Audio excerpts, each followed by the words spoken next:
शगुन बेचारी यश के रूम ये सोचकर आई थी कि यश अपने रूम में नहीं होगा। उसे लगा कि यश अब तक कॉलेज में ही है। उसके हाथों में एक कवर था जिसमें वो सूट था जो वो यश के लिए शाम में पहनने के लिए लाई थी, एक ऐसा सूट जिसे उसने खुद घंटों घूम कर पसंद किया था। उसके दिल में एक अजीब सी खुशी और डर दोनों थे, जैसे हर कदम के साथ उसका दिल तेज धड़क रहा हो। वही यश गुस्से में बालकनी में खड़ा था। उसकी आंखों में बेचैनी थी, माथे पर शिकन और दिल में न जाने कितनी उलझी हुई बातें। तभी शगुन दरवाजा को खोल अंदर आ जाती है, बिना यश को देखे कि वो बालकनी में खड़ा है। वो सीधा अंदर आती है और यश के बेड पर कपड़े को रख देती है। वही यश पलटकर उसे देखता है और गुस्से में उसके पास जाने को था। उसके कदम तेज थे, जैसे वो कुछ कह देना चाहता हो, कुछ सुना देना चाहता हो। लेकिन वही शगुन का नज़र टेबल पर रखे यश की तस्वीर पर चला जाता है। उसकी आंखें वहीं रुक जाती हैं। वो तस्वीर को हाथ में उठा लेती है और हल्की मुस्कान के साथ, आंखों में नमी लिए, बहुत प्यार से कहती है, हैप्पी बर्थडे। ये देख यश के बढ़ते कदम वहीं पर रुक जाते हैं। उसका गुस्सा जैसे एक पल में ठहर सा जाता है। वो दूर खड़े हो शगुन को देखने लगता है। वही शगुन विश करने के बाद फोटो को प्यार से चूमती है और फिर उदास हो कहती है, काश यश, मैं तुम्हें ये बता सकती कि मैं भी तुमसे बहुत प्यार करती हूँ। उसकी आवाज़ में दर्द था, चाहत थी और एक अधूरापन भी। यश की तस्वीर से थोड़ी देर बातें करने के बाद शगुन भारी दिल से दरवाजा को खोल बाहर चली जाती है।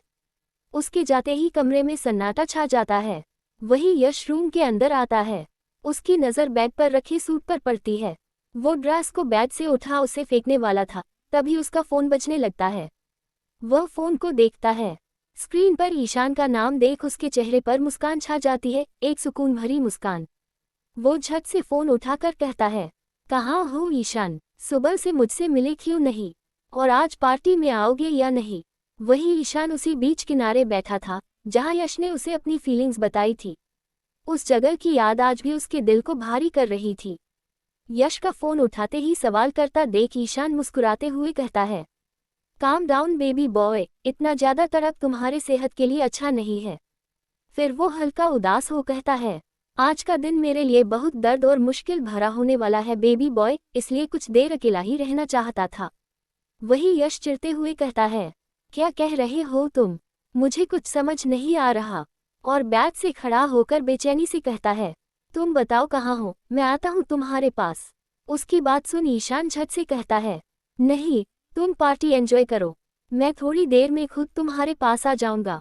फिर एक क्रूर मुस्कान के साथ कहता है, एक नए सरप्राइज के साथ। अब सरप्राइज का नाम सुन यश को बिल्कुल भी खुशी नहीं होती। उसका दिल अनजाने डर से भर जाता है। वो धीमे आवाज में कहता है, नहीं चाहिए अब और कोई सरप्राइज, बस तुम चाहिए मुझे अपने साथ। मुस्कुराते हुए ईशान कहता है, सच में, मैं काफ़ी हूँ तुम्हारे लिए। तो यश भी अपना सिर हिलाते हुए बिना एक पल सोचे कहता है, बस तुम चाहिए। ईशान हंसते हुए कहता है, आता हूँ थोड़ी देर में। अच्छे से हैंडसम बनकर रेडी हो जाओ और किसी पर गुस्सा मत करना आज के दिन। इतना कहते ही वो कॉल काट देता है। ईशान से बात करते ही यश का मूड ठीक हो जाता है। उसका दिल हल्का हो जाता है। वो खुश हो उंगली पर पहने रिंग को किस करता है और जोर से चिल्लाते हुए कहता है, आई लव यू ईशान। फिर ज्यादा ना सोचते हुए यश बेड पर रखे सूट को उठाता है और बाथरूम चला जाता है। वही ईशान बैठे बैठे खुद में ही कहता है, आज पता चल जाएगा बेबी बॉय, तुम्हारे लिए मैं ज्यादा इंपॉर्टेंट हूँ या वो लोग। खुद में ही इतना कहने के बाद वह वहां से उठता है, बाइक पर बैठता है और घर जाने के लिए निकल जाता है। दूसरी तरफ साहिल भी यश के बर्थडे में जाने को रेडी ही हो रहा होता है। उसे इतना सज धज कर तैयार होता देख बेड पर बैठे अमन को गुस्सा आ रहा था। वो साहिल को बस घूरे जा रहा था। वही साहिल की नज़र अमन पर जाती है। वो बेड पर बैठ उसके करीब जाता है और उसके होठों को सिदकटिव तरीके से छूते हुए कहता है, क्यों टिपाए, अगर ऐसे ही घूरते रहे तो मैं तुम्हें कच्चा चबा जाऊंगा। अमन को उसकी बात सुन और भी गुस्सा आ जाता है। वो साहिल का हाथ हटाते हुए कहता है, तुम उस यश के लिए इतना सब कुछ क्यों करते हो। फिर टेबल पर रखे गिफ्ट्स को देखकर चिढ़ते हुए कहता है, इतना सारा गिफ्ट्स देने का क्या ज़रूरत है। अमन की जलन देख साहिल के होठों पर हल्की मुस्कान आ जाती है। वो मुस्कुराते हुए ही कहता है, तुम्हारे लिए भी तो करता हूँ और इससे भी ज़्यादा गिफ्ट्स देता हूँ। तो वही यश के लिए भी ले लिया। साहिल की बात सुन अमन गुस्से में बेड से उतरकर कहता है, मतलब तुम्हारे लिए मैं और यश दोनों एक जैसे हैं। अमन की आवाज में सिर्फ गुस्सा नहीं था, बल्कि एक गहरी चोट छुपी थी। उसकी आंखों में जलन, डर और असुरक्षा साफ झलक रही थी। साहिल के चेहरे पर हल्की सी हैरानी छा जाती है, और उसी पल वह समझ चुका था कि यह बात कहकर उसने कितनी बड़ी गलती कर दी है। तो वह माहौल को हल्का करने की कोशिश करता हुआ मुस्कुराते हुए अमन को अपनी बाहों में भर लेता है और कहता है, अरे जान, तुम नाराज क्यों हो रहे हो, मैं तो बस। लेकिन उसके आगे कुछ कहने से पहले ही अमन साहिल का कॉलर पकड़ लेता है। उसकी उंगलियां कांप रही थीं, आंखों में गुस्सा और दिल में डर उमड़ रहा था। वह गुस्से में कहता है, तुम्हारे लिए सिर्फ मैं इम्पोर्टेंट होना चाहिए और कोई भी नहीं, यश तो बिल्कुल भी नहीं। इतना कहते हुए वह अपनी मुट्ठी भींच लेता है और दांतों के बीच से शब्द निकालते हुए कहता है, आई हेट यश। वही साहिल अमन की कमर पकड़कर उसे अपनी तरफ खींच लेता है और उसे और भी करीब कर देता है। उसकी आवाज़ अब नर्म लेकिन भरोसे से भरी हुई थी। वह अमन के होठों के करीब जाकर धीरे से कहता है, मेरे लिए सिर्फ और सिर्फ तुम इम्पोर्टेंट हो जान, और बात रही यश की, तो वो मेरे भाई जैसा है।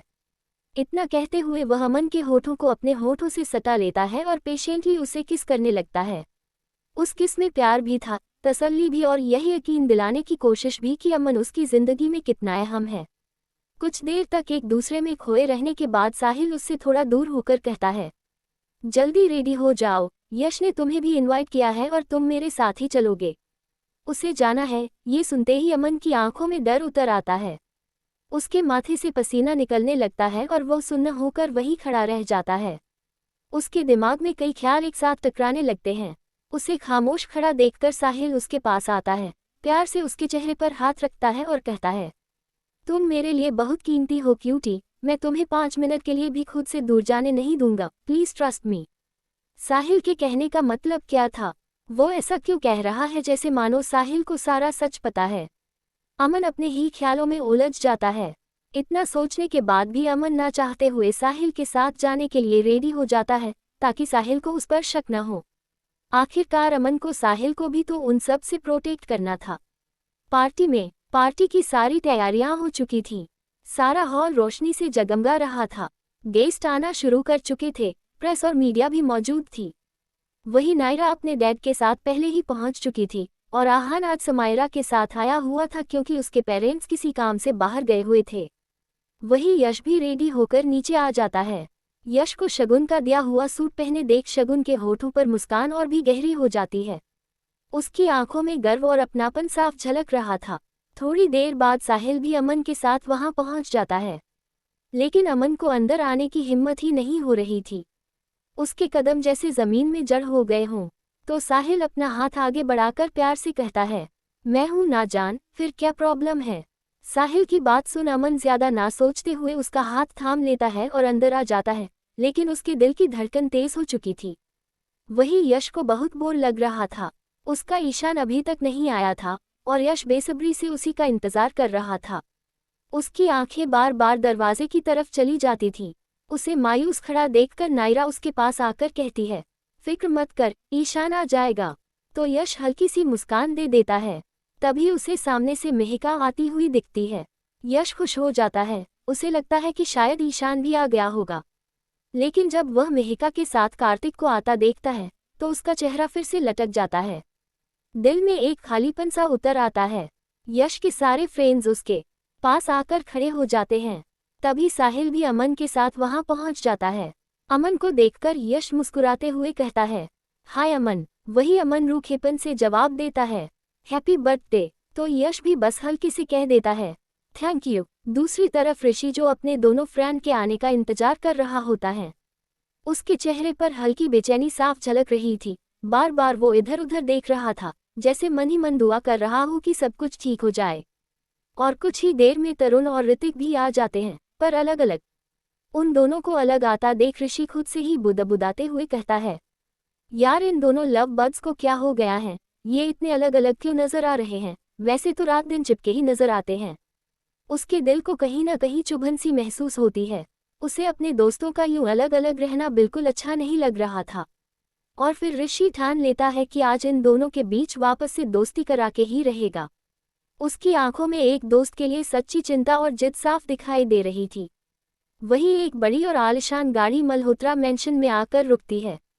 उसकी चमचमाती बॉडी और रॉयल लुक सबका ध्यान अपनी ओर खींच लेता है। बाहर खड़े सभी लोग रुककर देखने लगते हैं कि आखिर ये कार किसकी है। तभी उस कार के अंदर से एक ग्रे कलर सूट पहने एक हैंडसम लड़का बाहर आता है। उसका स्टाइल, उसका कॉन्फिडेंस, उसकी चाल सब कुछ किसी बड़े बिजनेसमैन जैसा लगता है। वह बिना किसी को ज्यादा देखे शालीनता से चलते हुए अंदर चला जाता है। वही यश की नज़र उस लड़के पर पड़ती है और उसे देखते ही यश का दिल जोर से धड़क उठता है। उसकी आंखों में गुस्सा, हैरानी और दर्द सब एक साथ उमड़ पड़ते हैं और वो चिल्ला पड़ता है, ईशान। ईशान का नाम सुनते ही वहां मौजूद सभी लोग उसकी तरफ देखने लगते हैं। ईशान आज काफी हैंडसम और अट्रैक्टिव दिख रहा था, बिल्कुल एक सधे हुए बिजनेसमैन की तरह। चेहरे पर हल्की सी मुस्कान लिए वो अंदर आता है और वहां आकर राजवीर से हाथ मिलाता है। आते ही अपने डैड से मिलता देख यश को गुस्सा आने लगता है। उसका सीना जल उठता है, जैसे कोई पुराना जख्म फिर से हरा हो गया हो। वही नरेन बीच में खड़ा हो सबको आगे आने को कहता है। आज यश केक काटने वाला था, तभी समायरा ईशान को देख अपने नजरें झुका लेती है। उसका दिल जोर जोर से धड़कने लगता है।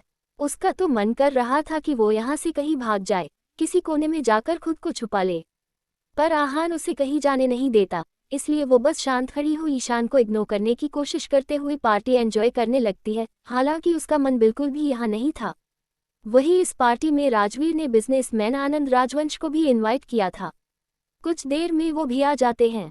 उन्हें आता देख सब हैरान हो जाते हैं। कभी दिखाई ना देने वाला आदमी 2 बार अपना दर्शन दे चुका था, पहले कॉलेज में और आज यश के बर्थडे में। फिर सब इकट्ठा हो जाते हैं। वही एक सर्वेंट ट्रे में बड़ा सा केक लाकर टेबल पर रख देती है। वही यश की नज़र तो सिर्फ ईशान पर ही टिकी होती है, जो इस वक्त दूर खड़ा हो यश की तरफ बिना देखे फोन पर लगा हुआ था। ये देख यश को बहुत गुस्सा आने लगता है। उसके हाथ मुट्ठी में बंद हो जाते हैं। वही नरेन यश को केक काटने को कहता है, तो मुस्कुराते हुए यश कहता है, बस चाचू 5 मिनट में आता हूँ। इतना कहते ही वह बिना किसी की परवाह किए ईशान की तरफ जाने लगता है। पार्टी में खड़े सभी लोग बस यश को ही देखने लगते हैं कि आखिर ये जा कहाँ रहा है। वही यश ईशान के पास जाकर उसके कान के थोड़ा करीब झुककर कहता है, आज तुम्हारे बेबी बॉय का बर्थडे है और मुझे सिर्फ तुम चाहिए अपने बगल में। इतना कहकर वह ईशान का हाथ सबके सामने थाम लेता है और अपने साथ खींच ले जाता है। उन दोनों को ऐसे साथ देखकर सब हैरान रह जाते हैं, पर यश को किसी की परवाह नहीं होती। वह ईशान को अपने बगल में खड़ा कर देता है और फिर अपने चाचू की तरफ देखकर कहता है, हो गया, अब कैंडल जला दीजिए। उसके चाचू के कैंडल जलाने से पहले ही ईशान लाइटर निकाल कर कैंडल जला देता है और नरेन की तरफ देखकर मुस्कुराते हुए कहता है, मैं कर लूंगा, आप परेशान क्यों हो रहे हैं चाचू। उन दोनों की बॉन्डिंग देख यश को बहुत सुकून मिल रहा था। मिलता भी क्यों नहीं, यश के लिए उसके चाचू और ईशान दोनों ही उसकी जिंदगी में बहुत मायने रखते थे। तो यश केक काटता है। वो पहले अपने चाचू को खिलाने वाला होता है, तभी ईशान यश का हाथ पकड़कर मुस्कुराते हुए कहता है, पहले अपने डैड को खिलाओ। ये सुनते ही यश मुंह बना लेता है। वही खड़े सभी लोगों को पता था कि यश किसी और की बात नहीं मानता, पर क्या ईशान के कहने पर मानेगा। पर यश अपने ईशान की बात कैसे नहीं मानता। वह केक लेकर राजवीर को खिलाता है और शगुन को भी। नरेन क्रूर मुस्कान के साथ ईशान को घूरने लगता है और सोच में पड़ जाता है कि आखिर ईशान का यश के साथ कनेक्शन क्या है, क्योंकि जो यश नरेन के अलावा और किसी की नहीं सुनता था, वो आज ईशान की बात इतनी आसानी से मान रहा था। अपने डैड को खिलाने के बाद यश चाचू और ऋषि को भी केक खिलाता है। फिर ईशान की तरफ केक बढ़ाता है। वही ईशान मुस्कुराते हुए पहले यश को खिलाता है, फिर उसी के हाथ से खुद जाते हुए केक खा लेता है। पार्टी में सब एंजॉय करने लगते हैं। म्यूजिक बजने लगता है। वही नरेन नायरा का हाथ यश के हाथ में देकर कहता है, यश, नायरा जैसी प्यारी लड़की सामने हो तो डांस करने में कैसी झिझक। यश ईशान की ओर देखता है। ईशान मुस्कुरा देता है, तो यश भी मुस्कुराते हुए फ्लो पर चला जाता है और फिर गाना प्ले होता है, हम तेरे बिना अब रह नहीं सकते, तेरे बिना क्या वजूद मेरा। गाना शुरू होते ही आहान ईशान की तरफ देखकर कहता है, मैं मेहिका को ले जाऊं। ईशान हाँ कह देता है। आहान मुस्कुराते हुए मेहिका को स्टेज पर ले जाता है और उसके साथ डांस करने लगता है। वही साहिल अमन का हाथ पकड़कर कहता है, हम भी चले डांस करने। अमन उसके पैर पर लात मार कर कहता है, दिमाग खराब हो गया है क्या तुम्हारा। चिढ़ते हुए साहिल कहता है, मुझे रिजेक्ट करने का पनिशमेंट तो तुम्हें घर जाकर प्यार से दूंगा क्यूटी। आंखें रोल करते हुए अमन कहता है, देख लूंगा। वही साहिल चारों तरफ देखता है, फिर अमन के करीब जाकर झट से उसके गाल पर किस करता है और दूर हो जाता है। अमन हैरान होकर कहता है, क्या कर रहे हो साहिल, यहाँ बहुत लोग हैं। पर साहिल को कहाँ किसी का परवाह था, उसे जो करना होता था वो तो हमेशा करके ही मानता था।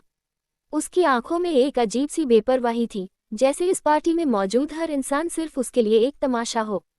लोग क्या सोचेंगे, कौन क्या महसूस करेगा, इन सब बातों से उसे कोई फर्क ही नहीं पड़ता था। दूसरी तरफ एक दूसरे से दूर खड़े तरुण और ऋतिक, जो एक दूसरे को ही देखे जा रहे थे, पर दोनों में से कोई भी बात तक नहीं कर रहे होते हैं। भीड़, म्यूजिक और हंसी मजाक के बीच भी उन दोनों के बीच एक भारी सी खामोशी पसरी हुई थी। नजरें बार बार मिलती थीं, पर अहंकार और नाराजगी उन्हें एक कदम आगे बढ़ने नहीं दे रही थी। उन दोनों को ऐसे अलग अलग देख ऋषि को बहुत अजीब लगता है। उसके चेहरे पर उलझन साफ झलक रही थी। उसे तो ये समझ ही नहीं आ रहा था कि आखिर उन दोनों के बीच ऐसा हुआ क्या है, जो एक दूसरे से इतने नाराज हैं, जो कभी एक दूसरे के बिना एक पल भी नहीं रहते थे। तो फिर उसके दिमाग में एक शैतानी ख्याल आता है। उसके होठों पर हल्की सी शरारती मुस्कान फैल जाती है, और वो पार्टी में ही बैठी एक लड़की के पास उसके कान के करीब जाकर धीरे से कहता है, हाय ब्यूटीफुल। तो वह लड़की, जो जब से पार्टी में आई थी बस यश को ही घूरे जा रही थी, अपनी खा जाने वाली नज़र से वह ऋषि को देख झट से कहती है, हाय ऋषि, क्या तुम मुझे यश का नंबर दिलवा सकते हो? हर लड़की मेरे यश को अपना बनाने में तुली रहती है, हमेशा खूह। अपने मन में ही इतना कहते हुए ऋषि अपने होठों पर बड़ा सा मुस्कान लाता है और बाहर से बेहद कूल बनते हुए कहता है, ऑफ कोर्स ब्यूटीफुल, अब तुम जैसी लड़की तो मेरे भाई के लिए बनी है। ऋषि की बात सुन वो लड़की मुस्कुराते हुए अपना फोन आगे कर देती है और प्यार से कहती है, तो दो यश का नंबर। ये लड़की तो बहुत फास्ट है, अगर इसे नंबर दिया तो मेरे मासूम से भाई को तो कच्चा चबा जाएगी। खुद में ऋषि ये सब बड़बड़ाता जा रहा था, तभी वो लड़की थोड़ा उदास होकर कहती है, नहीं दे सकते। ऋषि का मन तो कर रहा था कि वो सीधा मना कर दे, पर फिर कुछ सोचते हुए उसकी आंखों में फिर से वही शैतानी चमक लौट आती है और वो कहता है, यश का नंबर मिल जाएगा, पर उससे पहले तुम्हें मेरा एक काम करना होगा। काम? कौन सा काम? उस लड़की के सवाल पर ऋषि तरुण की तरफ इशारा करके कहता है, जाकर उस लड़के को सेड्यूस करो। और फिर ऋतिक की तरफ उंगली पॉइंट करते हुए कहता है, वो भी उस लड़के को दिखा दिखा कर। उस लड़की को तो कुछ समझ ही नहीं आता कि आखिर ऋषि ऐसे क्यों कह रहा है। उसका दिमाग सवालों से भर जाता है, पर सवाल यश के नंबर का था, तो ज्यादा ना सोचते हुए वो हल्की मुस्कान के साथ हाँ कर देती है। दूसरी तरफ नरेन ड्रिंक करते हुए अपने किसी दोस्त के साथ बिजी थे। हंसी मजाक और शोर के बीच तभी उनकी नज़र अकेले खड़े ईशान पर जाती है, तो वह एक और ड्रिंक अपने हाथों में लेते हैं और ईशान के पास जाकर कहते हैं, पार्टी में खड़े हो, वो भी बिना ग्लास के, ये तो नाइंसाफी है मिस्टर ईशान कश्यप। ईशान नरेन की तरफ देख मुस्कुराते हुए कहता है, थैंक यू मेरे बारे में इतना सोचने के लिए, बट सॉरी, मैं ड्रिंक नहीं करता। ईशान की बात सुन नरेन जोरों से हंसते हुए कहते हैं, अरे ये उम्र तो तुम्हारी पार्टी करने की है, एंजॉय करने की है ईशान, एक ड्रिंक तो कर लो मेरे साथ। और आगे एक क्रूर मुस्कान के साथ कहते हैं, डोंट वरी, एक ग्लास में तुम्हें नशा नहीं चढ़ेगा। वहीं ईशान नरेन के हाथ से ग्लास लेता है और शांत लेकिन गहरे अंदाज में कहता है, वैसे भी शराब का नशा कभी चढ़ ही नहीं सकता मुझ पर।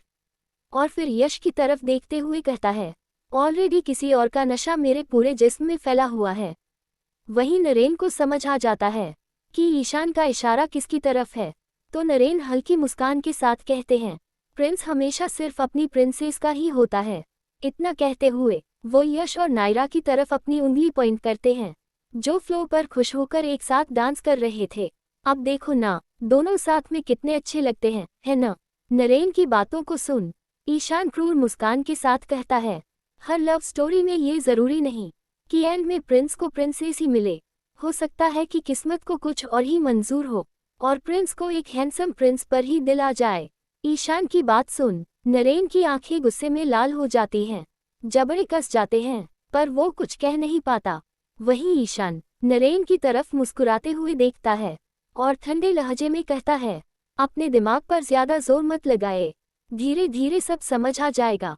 इतना कहते हुए वह वहां से चला जाता है और पीछे छोड़ जाता है एक सुलगता हुआ गुस्सा और आने वाले तूफान की आहट। दूसरी तरफ वो लड़की वैसा ही करने में लग जाती है जैसा ऋषि ने उससे कहा था। दिल में हल्की झिझक और चेहरे पर बनावटी मुस्कान लिए वो तरुण के पास जाती है। म्यूजिक की तेज आवाज के बीच वो अपनी मीठी और नर्म आवाज में उसके करीब झुककर कहती है, मैं आई डांस विद यू। तरुण उसकी तरफ देखता तक नहीं, उसके चेहरे पर वही सख्त और बेपरवाह सा भाव रहता है। बिना ज्यादा सोचे वो सीधे उसे मना कर देता है। ये सुनते ही लड़की के चेहरे की मुस्कान पल भर में फीकी पड़ जाती है। वो मन ही मन बड़बड़ाती है, कितना खड़ूस लड़का है ये, पता नहीं ऋषि ने इसे सेड्यूस करने को क्यों कहा है। अपने आप से इतना कहकर वो वहां से जाने के लिए मुड़ ही रही होती है कि तभी तरुण की नज़र दूर खड़े ऋतिक पर पड़ जाती है। ऋतिक की आंखों में जलन, गुस्सा और बेचैनी साफ दिख रही थी। उसी पल तरुण का मन बदल जाता है। तरुण अचानक उस लड़की का हाथ पकड़ लेता है। उसका स्पर्श पाते ही लड़की थोड़ा चौंक जाती है। तरुण हल्की मुस्कान के साथ उसकी आंखों में देखते हुए कहता है, वेट ब्यूटीफुल, अगर इतने प्यार से कह रही हो तो फिर चलते हैं डांस करने। तरुण का हाथ पकड़ते ही उस लड़की के दिल में अजीब सी हलचल होने लगती है। उसकी धड़कनें तेज हो जाती हैं। वहीं दूर खड़े ऋतिक को ये नज़ारा बिल्कुल भी अच्छा नहीं लगता। उसका जबड़ा कस जाता है। वो गुस्से में अपनी मुट्ठी बांधता है और टेबल पर रखी ड्रिंक को एक ही सांस में पी जाता है। वहीं तरुण डांस फ्लोर पर जाकर उस लड़की की कमर पर हाथ रख लेता है और म्यूजिक की लय पर उसके साथ डांस करने लगता है। चारों तरफ रंगीन लाइट्स, तेज म्यूजिक और लोगों की भीड़ के बीच वो सीन ऋतिक के लिए किसी सजा से कम नहीं था। ये देख ऋतिक का गुस्सा और बढ़ने लगता है। उसे खुद भी समझ नहीं आ रहा था कि तरुण को किसी और के इतना करीब देखकर उसे इतनी जलन क्यों हो रही है। इसी उलझन और बेचैनी में वो ड्रिंक पर ड्रिंक किए जा रहा था और वहीं पास खड़ा ऋषि सब कुछ जानते समझते हुए बस दोनों को मुस्कुराते हुए देखे जा रहा था। धीरे धीरे वो लड़की को भी तरुण काफी इंटरेस्टिंग लगने लगता है। वो तरुण के सीने पर हाथ रखकर और भी करीब आ जाती है और पहले से ज्यादा बेझिझक होकर डांस करने लगती है। तरुण ये सब नोटिस करता है। वो उसकी तरफ देखता है, हल्की मुस्कान के साथ मगर साफ शब्दों में कहता है, आप प्लीज मेरे ज्यादा करीब मत आओ, क्योंकि मैं ये सब सिर्फ किसी को जेलस फील करवाने के लिए कर रहा हूँ। लड़की भी मुस्कुरा देती है और सच्चाई छुपाए बिना कहती है, पता है, और मैं भी वही कर रही हूँ, ऋतिक को जेलस फील करवाना। ये सुनकर तरुण थोड़ा हैरान हो जाता है। उसकी आंखों में सवाल आ जाते हैं और वो बस उसे देखता रह जाता है। तरुण के सवाल भरे चेहरे को देख वो लड़की आगे कहती है, ऋषि के कहने पर कर रही हूँ। ये जानकर तरुण के चेहरे पर सुकून और खुशी दोनों आ जाते हैं। उसे अच्छा लगता है कि ऋषि उसके लिए ये सब कर रहा है। उस पल उसका मन करता है कि वो अभी जाकर ऋषि को जोर से गले लगा ले। वहीं दूसरी तरफ ऋतिक का गुस्सा सातवें आसमान पर पहुंच चुका था। वो काफी ड्रिंक कर चुका था और उसका दिमाग पूरी तरह से कंट्रोल से बाहर हो रहा था। गुस्से में वो सीधा डांस फ्लोर पर जाता है, उस लड़की को तरुण से अलग करता है और फिर तरुण का हाथ पकड़कर उसे खींचते हुए बाहर की तरफ ले जाता है। बाहर आते ही वो जोर से चिल्लाते हुए कहता है, तू उस लड़की के इतने करीब होकर डांस क्यों कर रहा था? सिर्फ मुझे जलाने के लिए ना। तरुण झटके से उसका हाथ झटक देता है और चिढ़ते हुए कहता है, तुझे क्या फर्क पड़ता है मैं किसी के साथ भी डांस करूं? फिर उसकी तरफ उंगली पॉइंट करते हुए कहता है, मैं तुझे जलाने के लिए ये सब क्यों करूंगा? ऋतिक और जोर से चिल्लाते हुए कहता है, क्योंकि तू मुझे पसंद करता है। तरुण का चेहरा सख्त हो जाता है। उसकी आवाज में दर्द और गुस्सा दोनों होते हैं जब वो कहता है, हाँ, पसंद करता था तुझे, पर लगता है मैंने गलती कर दी जो तुझ जैसे इंसान को पसंद करने का सोचा भी। फिर उससे दूर होते हुए टूटी हुई आवाज में कहता है, पिछली बार तूने दोस्ती तोड़ी थी ना, आज मैं तोड़ता हूँ। इतना कहते ही तरुण बिना पीछे देखे अपनी कार में बैठता है और वहां से चला जाता है। ऋतिक वहीं खड़ा रह जाता है। उसे समझ नहीं आता कि उसके साथ ये सब क्या हो गया। ज्यादा ड्रिंक करने की वजह से उसका सिर भारी हो चुका था, दिल में दर्द और दिमाग में शोर भरा था। कुछ भी समझ न आने की हालत में वो भी वहां से निकल जाता है, अकेला, उलझा हुआ और टूटा हुआ। रात का 10 बज चुका था। हॉल में म्यूजिक की आवाज तेज थी, लाइट्स चमक रही थी, हर चेहरे पर मुस्कान थी, पर हर दिल खुश हो ऐसा जरूरी नहीं होता। वही सभी पार्टी एंजॉय कर रहे थे। राजवीर जो आनंद राजवंश के साथ बैठे थे बातें कर रहे थे, उनके चेहरे पर कॉन्फिडेंस और रुतबे की झलक साफ दिख रही थी। आसपास लोग हंस रहे थे, ग्लास टकरा रहे थे, पर इस भीड़ में भी कुछ रिश्ते उलझे हुए थे। वही यश तो बस ईशान के पास जाना चाहता था, उसका मन बेचैन था, दिल बार बार ईशान को ढूंढ रहा था, पर उसे मौका ही नहीं मिल पा रहा था। जब भी ईशान के पास जाता कोई ना कोई उसे बुला ही लिया करता था। यश की आंखों में हल्की सी नाराजगी और बहुत सारी तड़प थी, जैसे सामने सब कुछ होते हुए भी वो सबसे जरूरी इंसान से दूर खड़ा हो। दूसरी तरफ अमन पानी का ग्लास लेने गया हुआ था, उसके कदम थके हुए थे, मन भारी था। तभी वो किसी से टकरा जाता है और गिरने वाला था। तभी शगुन अमन का हाथ थाम लेती है और प्यार से उसके चेहरे पर हाथ रख कहती है, तुम ठीक हो ना बेटा? बेटा शब्द सुनते ही अमन की आंखों में गुस्सा भर जाता है। उस एक शब्द ने जैसे उसके पुराने जख्म कुरेद दिए हों। वह शगुन का हाथ झटक गुस्से में कहता है, मेरी माँ नहीं हो और ना कभी बन सकती हो तो बेटा कहने का कोई हक भी नहीं है तुम्हें। इतना कहते हुए वह शगुन का आगे कोई बात सुने बिना वो चला जाता है।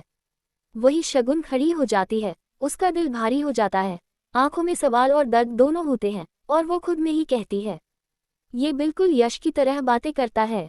उसके चेहरे पर अफसोस साफ झलक रहा था, जैसे अतीत बार बार सामने आकर खड़ा हो जाता हो। वही गुस्से में अमन जा रहा होता है, उसके कदम तेज थे, सांसें भारी थीं। तभी उसके फोन पर किसी का मैसेज आता है। अमन फोन को निकाल देखता है और वो मैसेज पढ़ने के बाद उसका चेहरा और सख्त हो जाता है। वह फोन को वापस पॉकेट में रख साहिल के पास जाकर कहता है, मैं थक गया हूँ और घर जाना चाहता हूँ। पर अचानक से साहिल इतना कह अमन के चेहरे पर हाथ रख प्यार से कहता है, किसी ने कुछ कहा क्या तुमसे?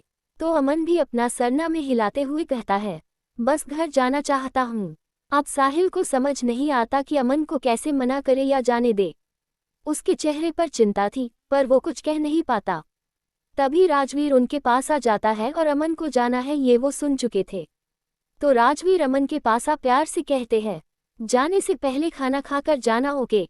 तो साहिल क्रूर मुस्कान के साथ कहता है, बिल्कुल सर, और अमन का हाथ पकड़ उसे वापस अंदर ले जाता है और उसे जबरदस्ती कुछ कुछ खिलाने लगता है। अमन चुप रहता है, पर उसकी आंखों में नाराजगी और बेबसी साफ दिखाई दे रही थी। वही यश आखिरकार अपने ईशान के पास आ जाता है। उसका दिल जोर जोर से धड़क रहा था। वही ईशान का हाथ पकड़ कोने में ले आता है और उसके करीब जा मुंह फुलाते हुए कहता है, तुम मुझे इग्नोर क्यों कर रहे हो ईशान? वही ईशान यश को खुद से दूर कर कहता है, यहाँ सब है बेबी बॉय, लिमिट में रहो। यश की आंखों में चोट साफ दिखती है। तुम कब से लिमिट की बातें करने लगे? यश इतना कह ईशान के सीने पर हाथ रख कहता है, मैंने आज तुम्हें बहुत मिस किया पर तुम मुझसे ठीक से बात ही नहीं कर रहे हो। फिर उसके चेहरे पर हाथ रख उदास होकर कहता है, मैं कोई गलती किया हूँ क्या? ईशान उसका हाथ हटा क्रूर मुस्कान के साथ कहता है, गलती तो तुम कर चुके हो बेबी बॉय। यश को कुछ समझ नहीं आता कि आखिर ईशान के कहने का मतलब क्या था। तो वह मासूम आवाज में कहता है, क्या मतलब? तो ईशान यश का हाथ पकड़ उसे उसके रूम ले आता है। कमरे का माहौल अचानक बदल जाता है। वह दरवाजा सटाकर उसे दरवाजे पर ही टिका उसके चेहरे पर अपना हाथ रख कहता है, गलती मुझसे प्यार करने का जो तुम किए हो। तो मुस्कुराते हुए यश कहता है, ऐसी गलती मैं जिंदगी भर कर सकता हूँ ईशान। यश की बात सुन ईशान की आंखों में एक अजीब सा सुकून और खतरा दोनों उतर आता है। वह यश को बेड पर ले आता है और उसे बैठा खुद उसके बगल में बैठ कहता है, तुम मेरे हो बेबी बॉय, सिर्फ मेरे। इतना कहते हुए उसे बेड पर सुला देता है। खुद उसके ऊपर झुक जाता है, उसके पूरे चेहरे को चूमने लगता है। उसके चेहरे को चूमने के बाद यश का कोट निकाल शर्ट का आगे का 2 बटन खोल उसकी गर्दन पर अपना होठ सटा प्यार से चूमने लगता है। वही यश की सांस और तेज होना शुरू कर देता है। वह अपनी आंखों को बंद कर गहरा सांस लेकर कहता है, मैं सिर्फ तुम्हारा हूँ ईशान, सिर्फ तुम्हारा। ये सुन ईशान उसके गर्दन से दूर हो उसके होठों के करीब जाकर कहता है, बाद में पछताना मत बेबी बॉय कि मैंने तुम्हारे साथ गलत किया। तो यश ईशान के गर्दन पर अपना हाथ गोल घुमा कर कहता है, तुम मेरे साथ कभी गलत कर ही नहीं सकते। इतना कह वह खुद ही ईशान को अपनी तरफ खींच लेता है और ईशान के होठों पर अपना होठ रख पेशेंस के साथ चूमने लगता है। यश को चूमते हुए ही ईशान अपने मन में ही कहता है, गलत तो कर चुका हूँ बेबी बॉय। इतना कहते हुए यश को और भी गहराई से चूमने लगता है। वहीं नीचे किसी को यश नजर नहीं आ रहा था, तो आहान यश को ढूंढने यश के रूम की तरफ चला जाता है। बिना जाने कि यश के साथ ईशान उसके रूम में मौजूद है, वो बिना नॉक किए ही दरवाजा खोल देता है। जो ईशान लॉक करना भूल गया था, और आहान का नज़र उन दोनों के कर रहे किस पर चला जाता है। आहान को देख दोनों घबरा कर खड़े हो जाते हैं। वही आहान मुस्कुराते हुए कहता है, अगर रोमांस खत्म हो गया हो तो नीचे आ जाओ, सब ढूंढ रहे हैं। इतना कह वो भाग जाता है। यश को बहुत शर्म आने लगती है। वह चिढ़ते हुए कहता है, पार्टी बोरिंग है, मज़ा नहीं आ रहा। ईशान हल्की मुस्कान के साथ कहता है, कोई बात नहीं, फिर भी चलते हैं, क्या पता कुछ इंटरेस्टिंग हो अब। इतना कहते हुए ईशान यश का हाथ पकड़ उसे नीचे ले जाता है। तभी सामने से ढेर सारे पुलिस आते हुए नजर आते हैं। म्यूजिक रुक जाता है, माहौल सन्नाटे में बदल जाता है, और फिर मुंबई के एसीपी विजय शेखावत अंदर आकर राजवीर की तरफ देख कोड आवाज में कहते हैं, you are under arrest mister Rajveer Malhotra. Police को देख सभी हैरान हो जाते हैं। वही ईशान क्रूर मुस्कान के साथ यश के कान के पास झुककर कहता है, पार्टी का असली मजा तो अब आया है baby boy. If you like my story please subscribe my channel. Thank you.